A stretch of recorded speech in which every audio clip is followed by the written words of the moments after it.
대통령에 당선된 사람이 첫 번째 연설을 한다고 하면 온 국민들이 TV 앞에 모여서 경청을 하게 됩니다.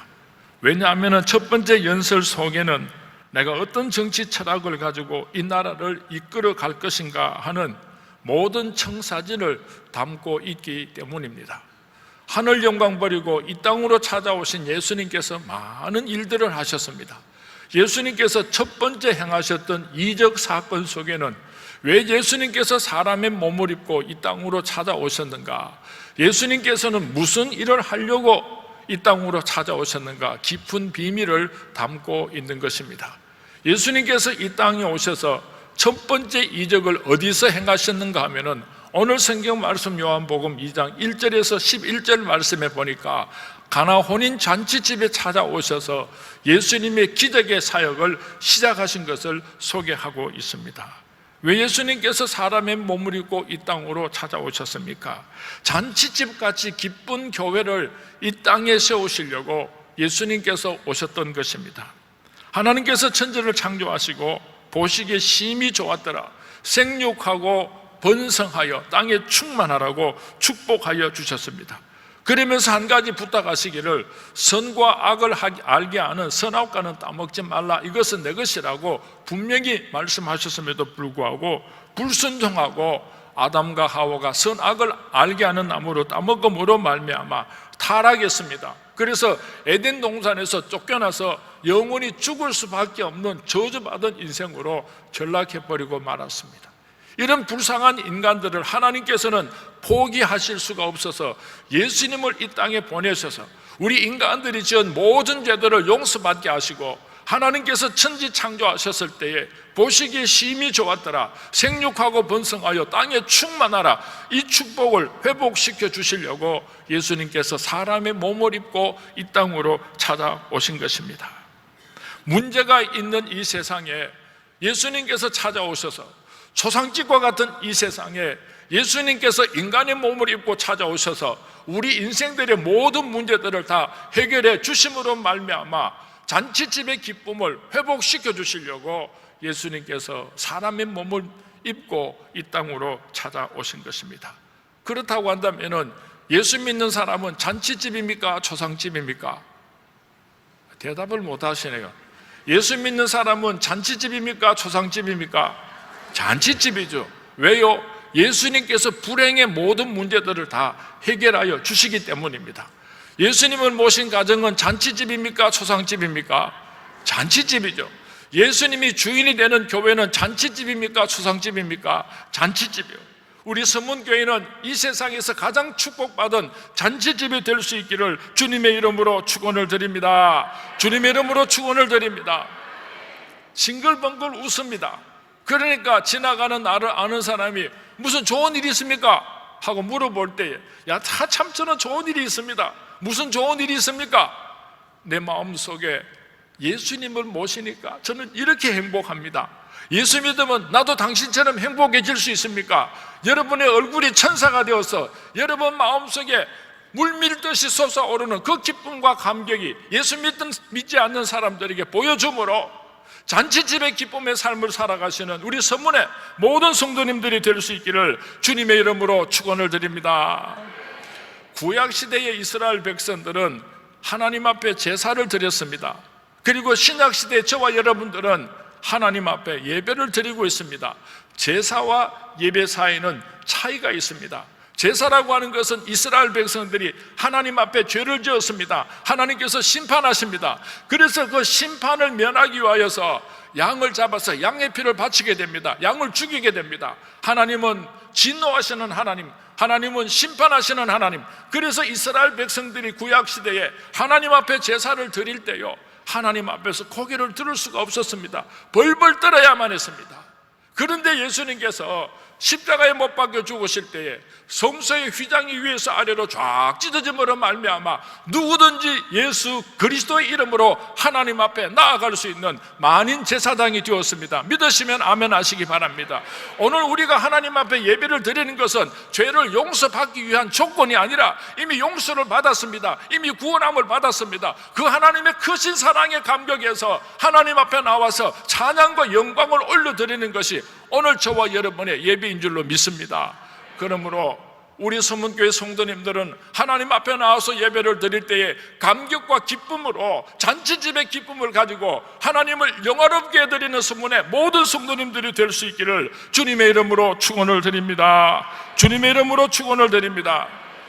미국의 많은 목사님들이 한국 교회를 구경을 오셨습니다. 한국 교회가 기적적으로 부흥 성장했다고 하니까 한국 교회 부흥의 비밀을 배우기 위하여서 미국의 많은 목사님들이 관광을 왔습니다. 우리 대한민국은 세계에서 제일 큰 장로교회가 있습니다. 세계에서 제일 큰 침례교회가 있습니다. 세계에서 제일 큰 순복음교회가 있습니다. 세계에서 제일 큰 감리교회도 있습니다. 미국에서 오신 목사님들이 우리 한국의 교회들을 초교파적으로 그렇게 다니면서 많은 곳을 보고 배우게 되었습니다. 이제 미국의 목사님들이 미국으로 돌아가야지 하는데 마지막으로 한국의 목사님들과 함께 모여서 식사를 하면서 마지막 만찬을 나누게 되었습니다. 좌담회를 가지게 되었습니다. 그런데 미국 목사님들이 한 가지 공통적인 질문을 가지고 한국 목사님께 물었습니다. 한국 교회는 초교파적으로 예배를 드릴 때 왜 그렇게 엄숙하고 경건하게 예배를 드립니까?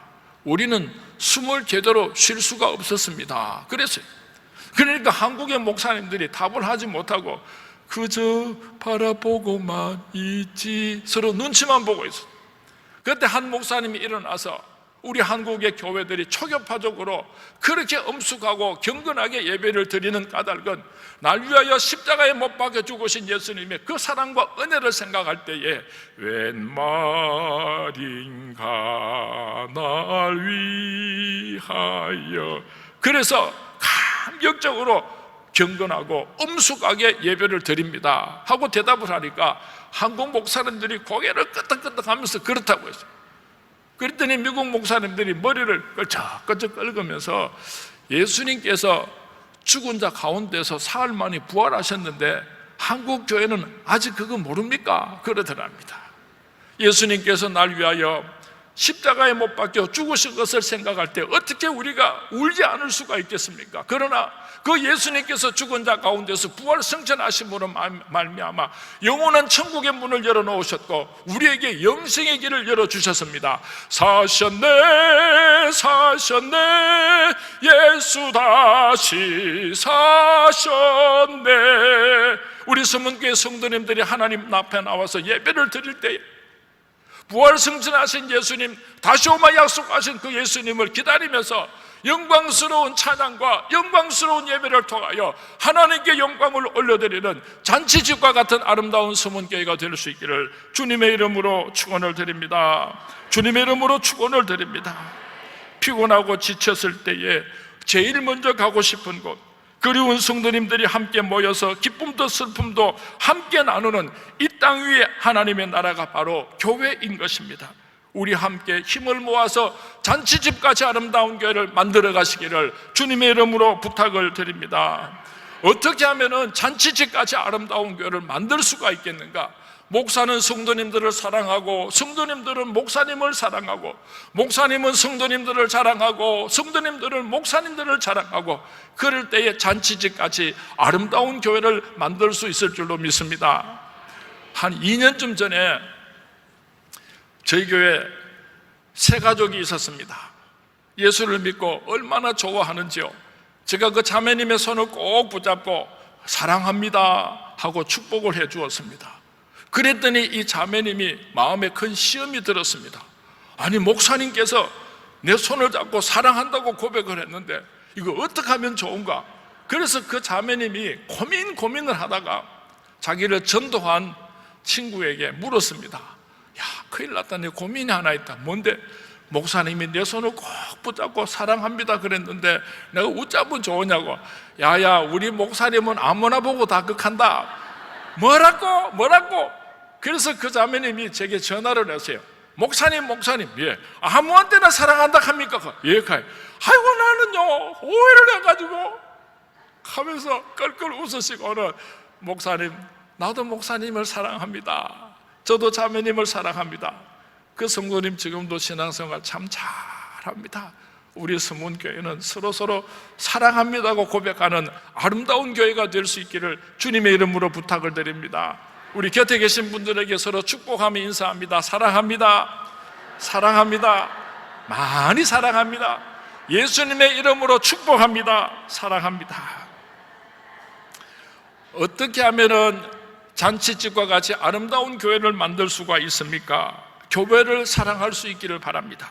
시편 84편의 저자는 만군의 여호와여, 주의 장막이 어찌 그리 사랑스러운지요, 내 영혼이 여호와의 궁정을 사모하여 내 마음과 육체가 살아계시는 하나님께 부르짖나이다. 여러분들이 교회를 사랑했으면 좋겠습니다. 만군의 여호와여, 주의 장막이 어찌 그리 사랑스러운지요, 주의 장막이 어찌 그리 아름다운지요, 내 영이 사모합니다.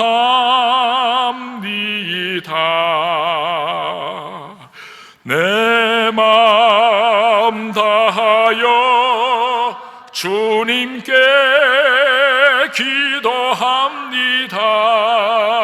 나의 왕 나의 주께. 예수님께서 하늘 영광 버리고 이 땅에 찾아오신 목적은 주님의 몸된 교회를 세우고 물이 변하여 포도주가 되는 기적을 일으키기 위하여서 예수님께서 이 땅에 찾아오셨습니다. 잔치집에 있어서 물이라고 하는 것은 아무 쓸모없는 것을 의미합니다.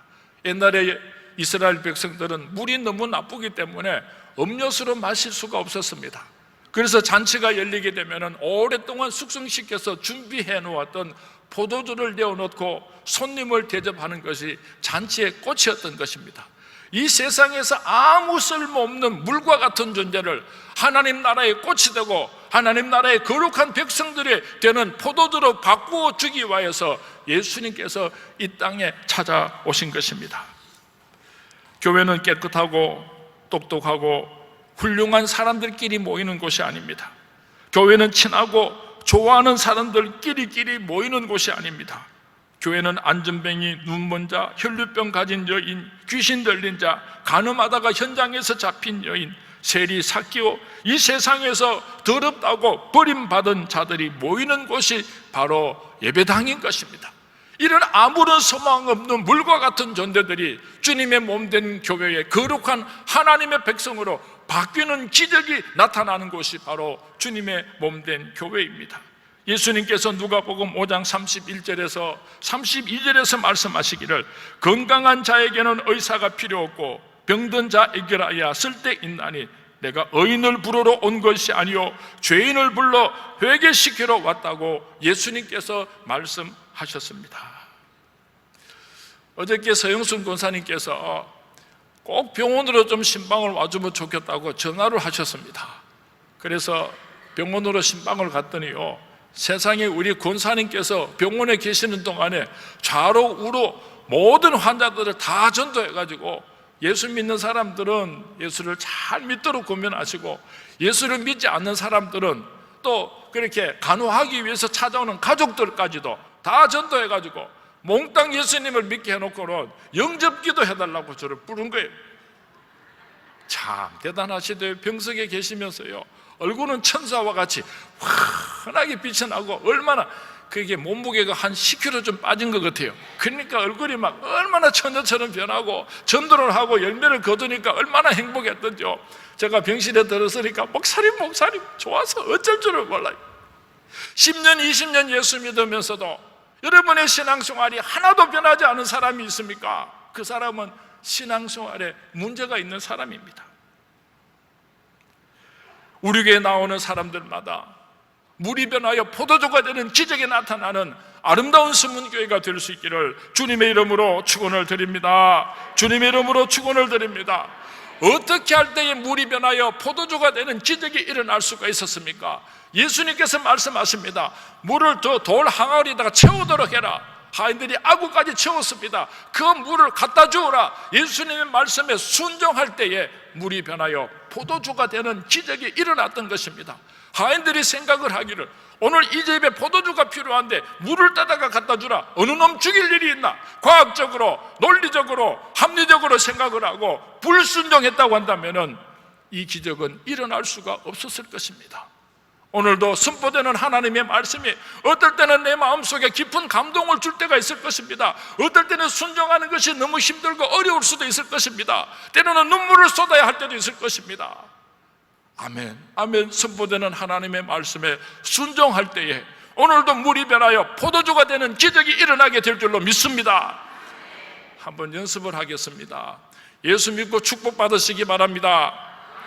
예수 믿고 여러분의 자녀들이 복되시기를 바랍니다. 여러분들이 예수 믿고 병을 고치고 깨끗하게 나음을 입기를 바랍니다. 여러분들이 예수 믿고 온전한 11조를 드리시기 바랍니다. 나는 아멘 소리 안 나올 줄 알았더니 다 아멘 하래. 어떤 때는 큰 소리로 아멘 하고, 어떤 때는 니나 잘하십시오 하고 입을 꼭 다물고 이럴 때가 있는데, 하나님의 말씀에 온전히 순종함으로 말미암아 물이 변하여 포도주가 되는 기적이 오늘 여러분에게 일어날 수 있게 되기를 주님의 이름으로 축원을 드립니다. 주님의 이름으로 축원을 드립니다. 잔치집에 초대받아 온 사람들이 이렇게 말을 합니다. 보통 잔치집에 가면은 처음에는 좋은 포도주를 내어놓고 시간이 지나가고 취한 후에는 나쁜 포도주를 가지고 오는데, 어떻게 오늘 이 집에서는 더 좋은 포도주를 나중에 가지고 오는가 하면서 칭찬을 하고 있습니다.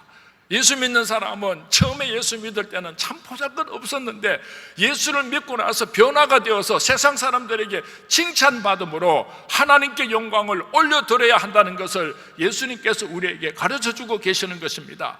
날마다 구원받는 사람의 수가 더하여서 주님 오시는 그날 우리 서문교회 구원받은 하나님의 백성들이 가득 채워져서 하나님께 영광을 올려드리라고 예수님께서 오늘 우리에게 부탁하고 계시는 것입니다. 사도행전 11장 26절 이하의 말씀을 보면은 예루살렘에서 신앙생활을 하다가 수많은 핍박을 받게 됩니다. 견딜 수가 없어서 예루살렘 교회 성도님들이 뿔뿔이 흩어지게 되는데, 그 중에 일부가 안디옥이라고 하는 곳으로 옮겨와서 신앙생활을 하게 됩니다.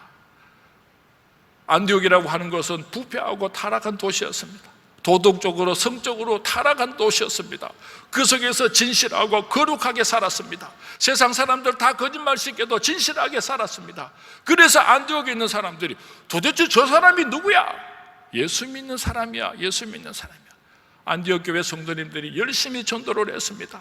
살인자, 강도, 말할 수 없는 이 세상에서 버림받은 사람들을 강군해서 예수를 믿게 했습니다. 그 사람들의 삶이 변화가 되었습니다.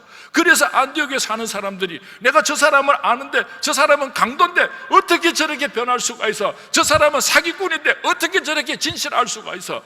그러면 안디옥에 사는 사람들이 저 사람 예수 믿는 사람이야, 예수 믿는 사람이야. 그래서 얻은 별명이 있는데 그리스도인이라고 하는 별명을 얻게 되었던 것입니다. 오늘 세상 사람들은 우리를 보고 그리스도인이라 혹은 예수쟁이라고 부르고 있습니다. 이렇게 영광스러운 우리들의 별명이 오늘은 짓밟히고 있습니다. TV를 보든지 신문을 보면은 세상 사람들에게 손가락질 받는 잘못된 일을 했는데 그 사람이 교회 다닌다는 겁니다. 그 사람이 장로라는 겁니다. 그 사람이 집사라는 것입니다. 때로는 그 사람이 목사라는 것입니다. 그래서 하나님의 영광이 땅에 떨어지고 세상 사람들에게 짓밟힘을 당하고 있는 때에 저와 여러분이 살아가고 있습니다. 그리스도인의 잃어버린 하나님의 영광 명예를 다시 찾을 수 있는 우리 서문의 모든 성도님들이 될 수 있기를 주님의 이름으로 축원을 드립니다. 하나님께는 영광을 올려드리고 이웃에게는 행복을 주는 서문교회 우리 모든 성도님들이 되셔서 잃어버린 그리스도인의 명예를 회복할 수 있게 되기를 주님의 이름으로 축원을 드립니다. 주님의 이름으로 축원을 드립니다. 지지난 주간에 서문화 교회에 이상열 목사님을 모시고 부흥성회를 했었는데요, 하루는 낮에 점심 식사를 같이 하면서 제가 목사님에게 질문을 했습니다. 목사님, 스무나 교회는 성도님들이 어느 정도 출석을 하십니까? 하고 물으니까 주일날 예배 참석하는 성도님이 한 1,700명쯤 된대요. 우리 교회가 2,000명쯤 되니까 우리 교회가 조금 더 많이 모이는 것 같아요. 제가 조금 기분이 좋았습니다.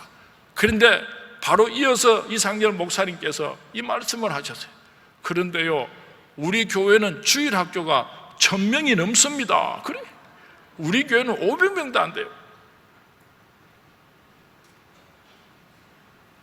이상열 목사님께서 주신 말씀 가운데 한국 교회가 수평적인 선교를 잘했다는 것입니다. 전도하고 땅끝까지 이르러 복음의 정일되는 수평적인 선교를 잘했는데도 불구하고 오늘 한국 교회가 위기를 맞이하게 된 것은 수직적인 선교에 실패했기 때문이라. 그래서 이 수직적인 선교라고 하는 것은 내 사랑하는 아들, 딸들에게 신앙을 물려주는 것입니다. 수직적으로 내가 가지고 있는 이 아름다운 신앙을 자손들에게 물려주는 것입니다. 이 신앙이 실패하게 되면은 수평적인 선교를 잘 한다고 할지라도 수직적인 선교에서 실패를 하면은 한국의 미래는 어둡다고 말씀을 하셨습니다. 우리가 수평적인 선교 너무나 소중합니다. 동시에 이 수직적으로 내 사랑하는 아들, 딸들, 후손들에게 여러분의 신앙을 잘 물려주시는 우리 서문의 모든 성도님들이 되셔서 오늘보다도 내일이 더 나은 아름다운 서문교회가 될 수 있기를 주님의 이름으로 축원을 드립니다. 주님의 이름으로 축원을 드립니다. 예수를 믿는 모든 사람들이 목사님이나 성도님이나 모이면은 걱정을 합니다. 한국 교회가 위기를 맞이했다고. 한국 교회의 위기는 무엇 때문이라고 생각을 합니까? 저는 개인적으로 한국 교회의 위기를 세 가지 원인을 가지고 있다고 생각을 합니다. 첫 번째로는 한국 교회가 총체적으로 위기를 맞이한 첫 번째 이유는 목사의 우상화입니다. 목사가 하나님이 되어서는 안 됩니다. 목사가 모든 권한을 가지고 하나님을 대신해서는 안 되는 것입니다. 목사란 교회 안에서 어떤 존재인가? 종려주일에 예수님께서 어린 나귀 새끼를 타고 예루살렘 성전으로 들어오실 때에 수많은 사람들이 겉옷을 벗어서 길을 깔았습니다. 종려나무를 꺾어들고 환호했습니다. 바로 이때 어린 나귀가 우쭐거리고 거들막을 피운다고 한다면 얼마나 우스꽝스럽습니까?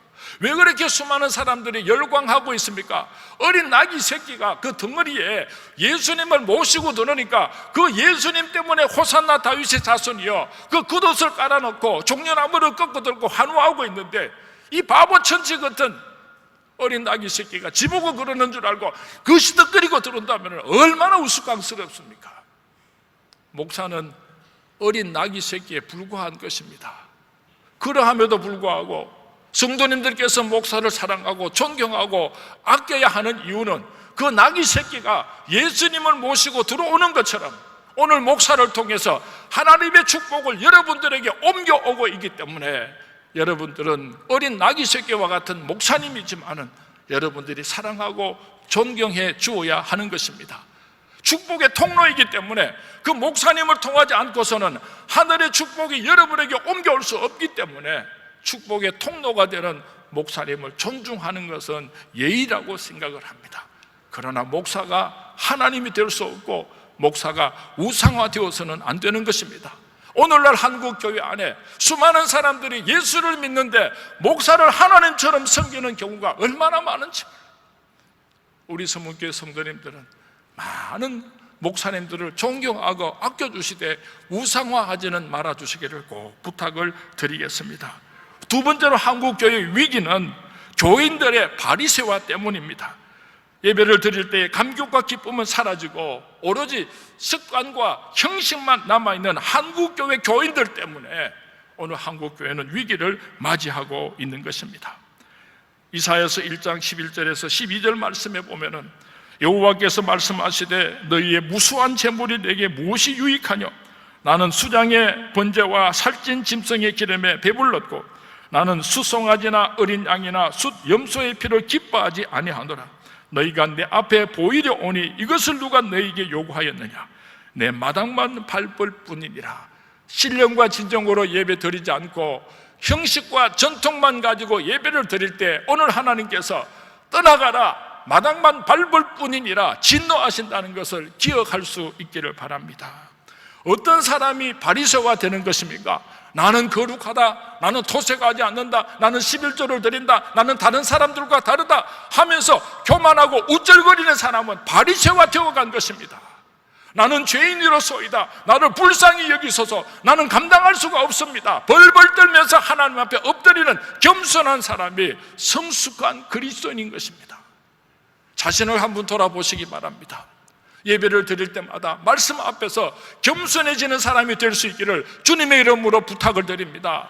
내 마음이 강팍해지고 내 마음이 교만해지고 이 사람 저 사람을 비평하고 불평하고 내가 잘났다고 생각하면서 교만해지는 사람은 바리새와 되어가고 있다는 증거인 것입니다. 또 다른 한 가지가 있습니다. 한국 교회의 문제점은 교회의 귀족화입니다. 한국 교회가 언제부터인가 점점 귀족화되어 가고 있습니다. 교회 건물은 화려해집니다. 예배를 드릴 때는 웅장하게 예배를 드립니다. 그러나 교회 찾아오는 병들고 가난하고 소외된 자들을 향하여서는 부담스럽게 생각하는 경우가 얼마나 많은지 모릅니다. 현대 교회를 풍자하는 글을 하나 소개하겠습니다. 배가 난파되기로 유명한 어느 위험한 해안에 조그마하고 보잘것없는 인명구조소 하나가 있었습니다. 이 구조소는 배 한 척밖에 없는 오두막에 불과했지만은 헌신적인 사람들은 날마다 거칠고 험한 바다를 관찰하며 지키고 있었습니다. 그들은 자신들의 위험을 무릅쓰고 길을 잃은 배들과 위험에 처한 사람들을 돕는 일들을 지칠 줄 모르고 밤낮으로 해내었습니다. 그 결과로 많은 사람들이 목숨을 구하게 되었습니다. 인명구조소의 활동은 날마다 확장되게 되었고 그러면서 새로운 배들을 구입하게 되었습니다. 새로운 정비원들을 훈련시켰습니다. 새로운 친구들을 마련하게 되었습니다. 그전에는 보잘것없고 초라하고 이름도 없었던 그 구조소가 점차적으로 발전되기 시작했습니다. 결국 그 구조소의 모습이 너무 초라하다는 어떤 구조원들의 주장으로 그 오두막을 헐어버리고 현대식 화려한 건물로 다시 짓게 되었습니다. 이제 이 인명구조소는 유명한 명소가 되었습니다. 많은 사람들이 모여들게 되었고 따라서 이 구조소의 목적도 차츰차츰 변하기 시작했습니다. 이제 그곳은 인명구조소라기보다는 일종의 클럽하우스가 되어버렸고 난파된 사람을 구하는 인명구조와 길 잃은 배들을 인도하는 일들은 거의 찾아보기 힘들게 되었습니다. 그러던 어느 날 커다란 배 한 척이 난파되어서 해변에 떠내려왔습니다. 겨우 목숨을 건진 많은 사람들이 구조소 안으로 몰려 들어왔습니다. 그들은 대단히 더러웠습니다. 몇몇 사람들은 심한 병까지 걸려 있었습니다. 하여튼 그들은 고상한 클럽 회원들과는 대단히 다른 사람들이었습니다. 아름다웠던 클럽하우스는 삽시간에 지저분하고 어수선해졌습니다. 그러자 한 특별위원은 즉시 샤워실을 클럽 밖에 설치해서 난파자들이 먼저 씻은 다음에 클럽 안으로 들어와야 한다고 주장을 하게 되었습니다. 이튿날 아침 회원들 사이에는 거친 말과 욕설이 오고 가고 결국 회원들은 두 개 파로 분열이 되었습니다. 대부분의 회원들은 인명구조 활동이나 난파자들의 구조 사업을 중단하기를 원했습니다. 너무 불쾌한 사업이에요. 우리들의 사교 활동에 방해가 되어요. 다른 부류의 사람들을 출입시키는 것은 우리에게 좋지 않아요 하고 주장을 했습니다.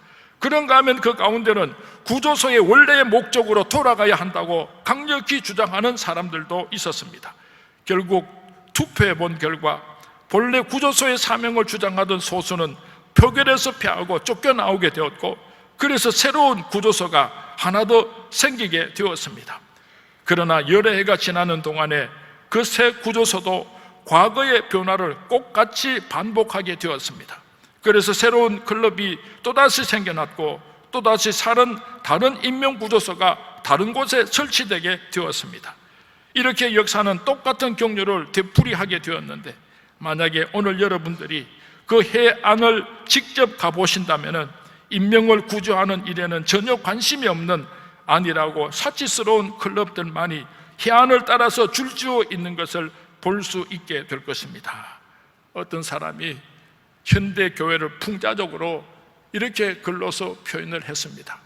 이 땅에 많은 교회들이 있지만은 하나님께서 주신 사명은 감당하지 않고 사람들끼리 모여서 교제하고 사람들끼리 모여서 자기들끼리 서로 사랑을 나누는 타락하고 부패한 교회들이 얼마나 많은가를 지적하고 있는 것입니다. 이제 말씀을 맺습니다. 왜 예수님께서 하늘 영광 버리고 사람의 몸을 입고 이 땅으로 내려오셨습니까? 불행하고 저주받은 인간들에게 잔치집의 기쁨을 회복시켜 주시려고 예수님께서 이 땅으로 찾아오셨습니다. 물과 같이 아무런 소망 없는 저와 여러분들을 천국의 꽃이 될 수 있는 잔치집의 기쁨으로 포도주로 만들어 주기 위하여서 예수님께서는 사람의 몸을 입고 이 땅으로 찾아오셨습니다. 이 세상으로부터 칭찬받는 교회, 구원받은 사람의 수가 날마다 더하는 아름다운 교회를 회복시키려고 예수님께서 이 땅에 찾아오셨습니다. 예수님을 영접하심으로 이 놀라운 축복이 오늘 우리 선문교회와 함께 하시고 이 놀라운 축복이 여러분과 함께하는 이 놀라운 축복이 여러분의 가정 속에 함께 하시기를 주님의 이름으로 축원을 드립니다. 주님의 이름으로 축원을 드립니다. 이 세상에서 가장 아름다운 교회는 잔치집 같은 교회입니다. 우리 선문교회는 모일 때마다 잔치집의 기쁨이 충만할 수 있게 되고 물이 변하여 포도주가 되는 기적이 나타나는 아름다운 교회가 되고 온 세상 사람들에게 칭찬받고 구원받는 사람의 수가 날마다 더해가는 축복받은 교회가 될 수 있기를 주님의 이름으로 축원을 드립니다. 주님의 이름으로 축원을 드립니다.